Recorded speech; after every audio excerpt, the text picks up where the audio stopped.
Indian நேவியில் short service commission for various என்ட்ரிக்கான notification announce பண்ணிட்டாங்க. கல்யாணம் ஆகாத ஆண்கள் பெண்கள் 2 பேருமே இதுக்கு அப்ளை பண்ணிக்கலாம். ஆன்லைன் அப்ளிகேஷன் 25th ஜூன் இன்னையிலேருந்து அப்ளை பண்ணிக்கலாம். ஸோ லாஸ்ட் டேட் 27th ஜூனுக்குள்ளே நீங்கள் அப்ளை பண்ணி முடிச்சிடணும். சரிங்களா? இதுக்கான ட்ரைனிங் எல்லாமே ஏழிமலா கேரளா லொக்கேஷனில் உங்களுக்கு நாவல் ஓரியன்டேஷன் அகாடமி இந்தியன் நாவல் அகாடமி வந்து கண்டக்ட் பண்ணுவாங்க. நான் எல்லாமே ஒன் பை ஒன்னாக டீட்டெயிலாக சொல்கிறேன். ஸோ வீடியோவை ஸ்கிப் பண்ணாமல் பாருங்கள். இன்னொரு சூப்பரான விஷயம், டிகிரி ஃபைனல் இயர் படிச்சுட்ருக்கீங்க அப்படின்னா நீங்களும் வந்து அப்ளை பண்ணிக்கலாம். டிகிரி முடித்தவங்க மட்டும்தான் அப்ளை பண்ணணும் அப்படின்லாம் இல்லை. இப்போ நீங்கள் ஃபைனல் இயர் படிச்சுட்ருக்கீங்க அப்படின்னா நீங்களும் எலிஜிபிள் தான். ஸோ எந்தெந்த பிரான்ச்சுக்கு அனௌன்ஸ் பண்ணியிருக்காங்க, எந்தெந்த பிரான்ச்சில் நீங்கள் டிகிரி முடிச்சிருந்தா அப்ளை பண்ணலாம், மேல் அண்ட் ஃபீமேலுக்கு எவ்வளோ வேகன்சி இருக்குது, என்ன ஏஜ், எல்லாமே வந்து பிரான்ச் வைஸ் கொடுத்துருக்காங்க ஒரு பிரான்ச்சுக்கும். ஸோ நம்ம டீட்டெயிலாக பார்க்கலாம். ஸோ வீடியோவை ஸ்கிப் பண்ணாமல் பாருங்கள். வீடியோக்குள்ளே போகிறதுக்கு முன்னாடி நம்ம சேனலை சப்ஸ்கிரைப் பண்ணாமல் பார்த்துட்ருக்கீங்க அப்படின்னா சப்ஸ்கிரைப் பண்ணிவிட்டு பக்கத்தில் இருக்கிற அந்த பெல் ஐக்கானை கிளிக் பண்ணி வச்சுக்கோங்க. அப்போ தான் நான் டெய்லி அப்லோட் பண்ணக்கூடிய வீடியோ உங்களுக்கு நோட்டிஃபிகேஷனாக வரும். ஸோ இதை மறக்காமல் பண்ணிடுங்க. என் சைடில் இருந்து ஒரு சின்ன ரெக்வஸ்ட்டாக வச்சுக்கிறேன். ஸோ இதை வந்து நீங்கள் பண்ணுங்கள், ஓகேங்களா? ஸோ எக்ஸிக்யூட்டிவ் பிரான்ச் பாருங்கள், BTech in any discipline with 60%. அதாவது ஏதாவது ஒரு டிசிப்ளைனில் பிடெக் முடித்து 60% ரவுண்டாக இருக்குது அப்படின்னா அப்ளை பண்ணலாம். மொத்தம் 90 வேக்கன்சி. அதில் ஒரு 10 வேக்கன்சி மட்டும் ஹைட்ரோக்கு வந்து அலாட் பண்ணியிருக்காங்க. மேல் அண்ட் ஃபீமேல் 2 பேருமே அப்ளை பண்ணிக்கலாம்.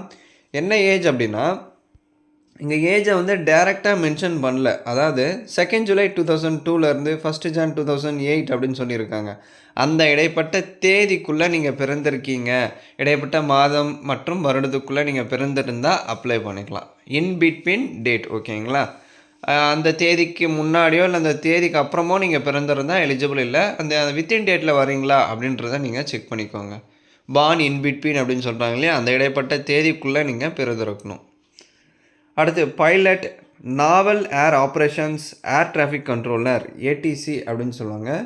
இது மூணுத்துக்கும் ஒரே குவாலிஃபிகேஷன் தான். ஏதாவது ஒரு டிசிப்ளினில் பிடெக் முடித்து 60% இருக்கணும். ப்ளஸ் 10th இல்லைனா 12th கிளாஸில் இங்கிலீஷ் சப்ஜெக்ட்லேயும் வந்து 60 இருக்கணும் அப்படின்னு சொல்கிறாங்க. ஸோ அதை வந்து பார்த்துக்கோங்க. இப்போ இந்த பைலட்டில் 25 வேக்கன்சி, நாவல் ஏர் ஆப்ரேஷன்ஸில் 18, ஏர் டிராஃபிக் கண்ட்ரோலில் ஒரு 15 வேக்கன்சி வந்து நமக்கு கொடுத்துருக்காங்க. மேல் அண்ட் ஃபீமேல் மூணுத்துக்கும் வந்து மேல் அண்ட் ஃபீமேல் 2 பேருமே அப்ளை பண்ணிக்கலாம். அதில் எவ்வளோ வேக்கன்சி ஆண்களுக்கு, எவ்வளோ வேக்கன்சி பெண்களுக்கு அப்படின்னு சொல்லிட்டு இடஒதுக்கீடு கொடுத்துருப்பாங்க. அதை நீங்கள் தெளிவாக படித்து பார்த்துக்கோங்க. இந்த நோட்டிஃபிகேஷன் லிங்க், வெப்சைட் லிங்க் எல்லாமே நான் டிஸ்கிரிப்ஷனில் கொடுத்துருக்கேன். அப்ளை பண்ணுறவங்க அப்ளை பண்ணுங்கள். அதில் இடையில் உங்களுக்கு டவுட் வருது அப்படின்னா வாட்ஸ்அப் பண்ணுங்கள், நான் ரிப்ளை பண்ணுறேன், ஓகேங்களா?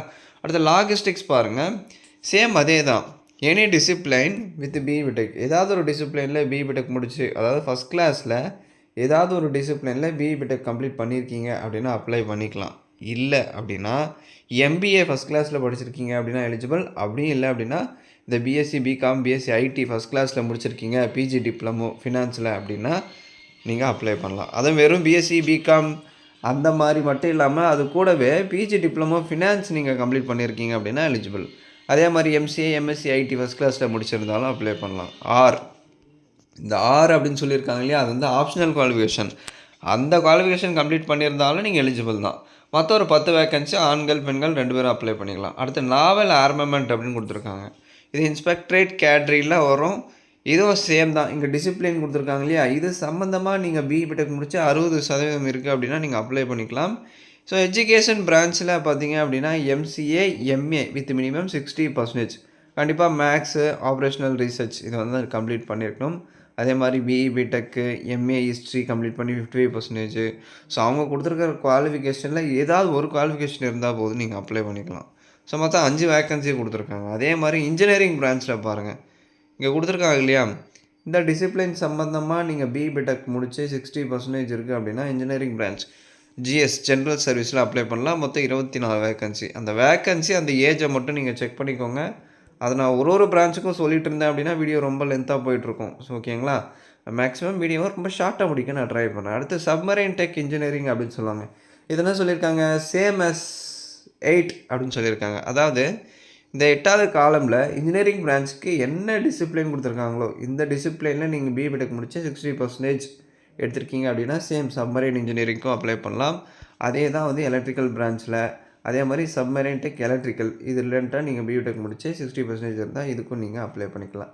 சேம் எஸ் 10 அப்படின்னு கொடுத்துருக்காங்க. அடுத்து 12th பாருங்கள், நாவல் கன்ஸ்ட்ரக்டர்.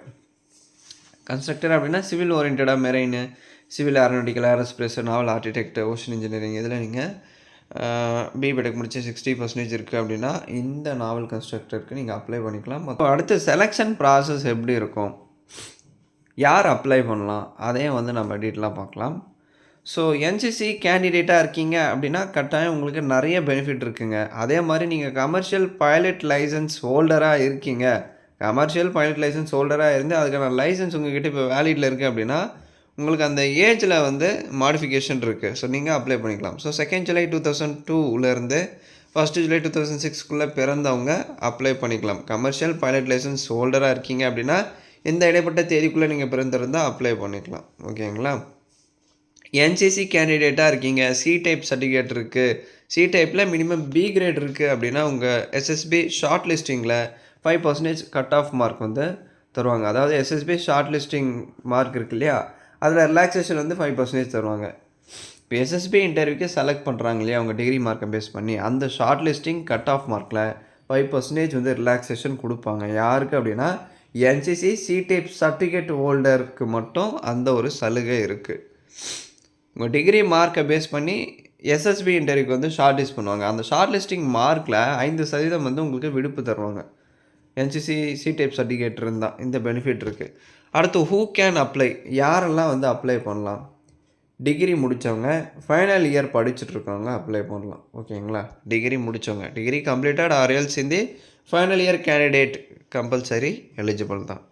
ஸோ அடுத்த medical standard, relaxation, height weight, tattoo policy எல்லாமே உங்களுக்கு இந்தியன் நேவி வெப்சைட்டில் தரவாக இருக்கும். அதை வந்து நீங்கள் விசிட் பண்ணி தெரிஞ்சுக்கோங்க. வெப்சைட் லிங்க்கும் நான் டிஸ்கிரிப்ஷனில் சொல்கிறேன்.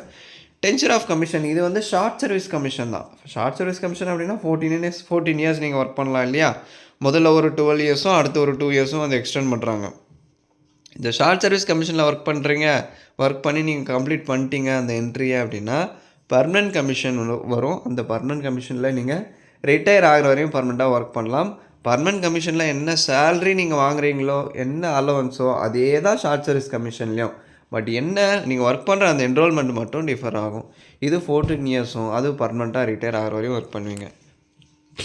இது ஏன் இப்படி பிரித்து கொடுத்துருக்காங்க அப்படின்னா எல்லாம் ஒரு எக்ஸ்பீரியன்ஸை கேதர் பண்ணுறதுக்கு தான். இப்போ இங்கே ஷார்ட் சர்வீஸ் கமிஷனில் ஒர்க் பண்ணுறீங்க அப்படின்னா இந்தியன் நேவியில் எப்படி இருக்கும், மேக்ஸிமம் இங்கே அப்ரெண்டிஸ்குள்ளே போயிட்டீங்க அப்படின்னாலே இந்தியன் நேவி ஒர்க்கிங் என்வரான்மெண்ட் எல்லாமே நீங்கள் தெரிஞ்சுப்பீங்க. அதை தாண்டி ஷார்ட் சர்வீஸ் கமிஷனில் ஒர்க் பண்ணுறது எப்படி அப்படின்னா நேவியில் பர்மனெண்ட்டாக ஒர்க் பண்ணுறதுக்கு சமம். நீங்கள் ஒர்க் பண்ணி முடிச்சிட்டிங்க அப்படின்னா ஒரு சர்டிஃபிகேட் கொடுப்பாங்க. பர்மனெண்ட் கமிஷனில் வந்து நீங்கள் 95% உங்களை செலக்ட் பண்ணிடுவாங்க. ஓகேங்களா. அதனால் பர்மனெண்ட் கமிஷன் வந்தால், ஷார்ட் சர்வீஸ் கமிஷன் வந்தால் மிஸ் பண்ணிடாதீங்க. விருப்பமும் ஆர்வமும் உள்ளவங்க கண்டிப்பாக ட்ரை பண்ணுங்கள். செலெக்ஷன் ப்ரொசீஜர் பாருங்கள். கண்டிப்பாக உங்கள் செலெக்ஷனில் ஷார்ட் லிஸ்டிங் இருக்கும். டிகிரி மார்க்கை பேஸ் பண்ணி என்ன பண்ணுவாங்க அப்படின்னா எஸ்எஸ்பி இன்டர்வியூக்கு வந்து ஷார்ட் லிஸ்டிங் பண்ணுவாங்க. ஓகேங்களா. அந்த எஸ்எஸ்பி இன்டர்வியூ எந்த டேட்டில், எந்த டைமிங்கில், எந்த இடத்துல கண்டக்ட் பண்ணுவாங்க அப்படின்னு சொல்லிட்டு உங்கள் ரிஜிஸ்டர்ட் இமெயில் ஐடி இல்லை மொபைல் நம்பருக்கு எஸ்எம்எஸ் வந்து அனுப்புவாங்க. அது வரும்போது நான் சொல்கிறேன். ஓகேங்களா. முதல் முறையாக எஸ்எஸ்பி இன்டர்வியூ அட்டன் பண்ணுறவங்களுக்கு இந்த ஏசி 3 டயர் ரயில் ஃபேர் வந்து ஃப்ரீ அப்படின்னு சொல்லியிருக்காங்க. ஸோ போகும்போது உங்கள் பேங்க் பாஸ்புக் ஒரிஜினல் ஜெராக்ஸ் ரெண்டுமே எடுத்துகிட்டு போங்க. முதல் முறை அட்டன் பண்ணுறவங்களுக்கு இந்த சலுகை வந்து இருக்குது. மெரிட் லிஸ்ட் எப்படி அப்படின்னா உங்கள் எஸ்எஸ்பி இன்டர்வியூ பர்ஃபார்மன்ஸை பேஸ் பண்ணி தான் ஃபைனல் மெரிட் லிஸ்ட் வந்து டிக்ளேர் பண்ணுவாங்க. யாரெல்லாம் வந்து செலக்ட் ஆகியிருக்காங்களோ அவங்களுக்கு சப் லெஃப்டினன்ட் ரேங்க்கில் வந்து ட்ரைனிங் கண்டக்ட் பண்ணுவாங்க. எங்கே அப்படின்னா ஐஎன்ஏ ஏஎம்எல்லாம் கேரளா லொக்கேஷனில். ஓகேங்களா. ஸோ சப் லெஃப்டினன்ட் ரேங்க்கில் உங்களுக்கான சேல்ரி 1,20,000 இருக்கும். Initial gross salary of sub lieutenant starts from 1,20,000 per month. ஒரு மாதத்துக்கு 1,20,000 உங்களுக்கு சம்பளம். சப் லெஃப்டினன்ட் ரேங்க்கில் உங்களை அப்பாயின்மெண்ட் பண்ணிடுவாங்க ட்ரைனிங் கொடுத்து 14 இயர்ஸ். ஓகேங்களா. ஸோ இப்படி தான் அப்ளை பண்ணணும். இந்த அப்ளை பண்ணுறதுல இந்த நோட்டிஃபிகேஷனில் உங்களுக்கு ஏதாச்சும் டவுட் இருக்குது, அப்ளை பண்ணுறப்ப ஏதாச்சும் நீங்கள் சிரமங்களை மேற்கொள்கிறீங்க அப்படின்னா எனக்கு வாட்ஸ்அப் பண்ணுங்கள். கண்டிப்பாக எனக்கு தெரிஞ்சதை நான் உங்களுக்கு சொல்லி ஹெல்ப் பண்ணுறேன். மேக்ஸிமம் இந்த வீடியோ நிறைய பேருக்கு ஷேர் பண்ணுங்கள். பிடிச்சிருந்தா ஒரு லைக் கொடுத்து கமெண்ட் பண்ணிடுங்க. ஸோ மறக்காமல் சப்ஸ்கிரைப் பண்ணிடுங்க friends. Last date 27th July. So thanks for வாட்சிங்.